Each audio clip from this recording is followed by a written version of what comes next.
to the hard stuff. Now, My friend presenting. Yes, I'm pleasure to meet you, Begzod. His speech is titled WWW. I don't know if that's a website or what it stands for, so we are waiting to know what it is. And actually, it's about people, how people behave in their workplaces. Tom. I would like to start with a question. So my topic is 3W. I'm sure that you have some ideas about what does it stand for. But it's not about website. It's some sort of abbreviation which I made myself in previous meeting. So I will open it at the end of the meeting, so to like open question. But my question is, what is more important, earning a big salary or enjoying your job? Just I would like to raise your hand if you think that big salary is better for you. I'm just showing you, doesn't mean that I am for it. So, 2 people. Me. 3. 3 people. 4 people. So, 3. 5, 6, no? Okay. And enjoying your job. Raise your hands. Majority. Yes. How about for both? We don't have this option. We have A, B. Money or enjoyment. 2 options. So this question actually is like for me a big question. I've been thinking about this question for a long time, and I started doing a sort of research, reading a lot of articles, stories about how people started working for money and so on. So it turned out that 1 out of 5 usually loves the job which he or she does. 1 out of 5 actively dislikes what he, she or does. And 4, they like a sort of neutral. For them, that's fine.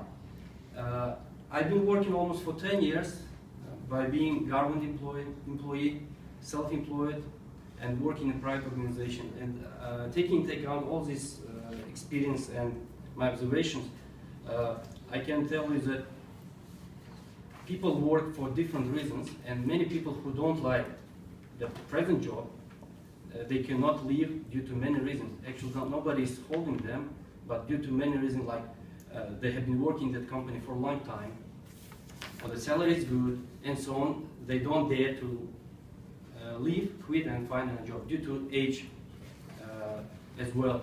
And I've read and found several interesting practical recommendations. How can we cope when you are not happy where you work?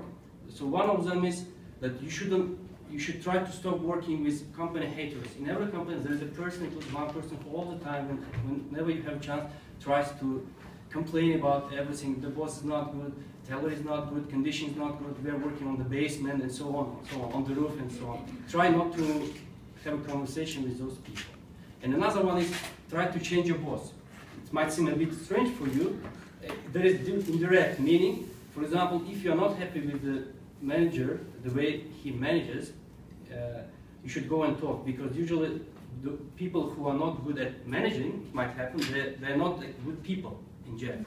So if you go and explain your position and try to deliver it in a correct way, in most cases, according to statistical information, directors, managers understand and try to take this into account. This is very important. And one more thing is, when you're working, if you're not happy with your position, for example, you're HR in the department, and you're not happy with what you are doing, or you don't like, but there's no chance to quit or to change job, but you know that you're good at organizing different sort of events and so on, and you're good at it, you can go to the director or the head of the department, talk and try to get this position in that company without leaving. There were so many examples on the internet that people tried and talked with the director, and they gave a chance, and later on they became very strong in that way. And there is very interesting statistical information. 70% of American people don't like their job, or they're not engaged well enough. And nowadays American people are working less and less. And according to some information that nowadays, according to CNN defines that nowadays getting retired at the age of 65 is the ultimate dream for many people. This is very interesting. And to continue, I would like to show 2 photos. Maybe some of you know those people. So I will start from this gentleman. Does anybody know this man? Jamie Oliver. What does he do? Cooks. He cooks, yes, yeah. You're right. He's almost 40 years old. He's very popular cook. He's really popular, and he cooks quite, professionally. He uses leftovers and makes such an interesting food. And he's very popular, and he's making a lot of money. Why? Why he, not another chef, let's say? Why? He likes his job. So let's continue. Do you know this gentleman? I will give you a hint. He's from South Korea. Yes. No. Nobody knows? So after today's speech, I hope you'll go and try to find out. His name is Mr. Kim Ki-hoon. He's the most famous and the richest English tutor in the world. He makes $4 billion per year by teaching this English. Can you imagine? I've seen so many YouTube programs, and American people were surprised, shocked how not we, the native speaker, Korean man is making $4 billion. It's like an average salary of a basketball player in the United States. You know why? Why he's making such a big salary? Again, loving his job. He loves his job, and he's smart. He's good at his profession because he started at the age of 20, and during the 19 years he has been, sharpening his knowledge. And nowadays he's like, in 1 hour he can teach more than 1,000 people online, and people are paying good money for that because I believe that he's good at his job. Okay. And so what can we figure out? You should love your job, it's obvious, and you have to try to be expert on that job.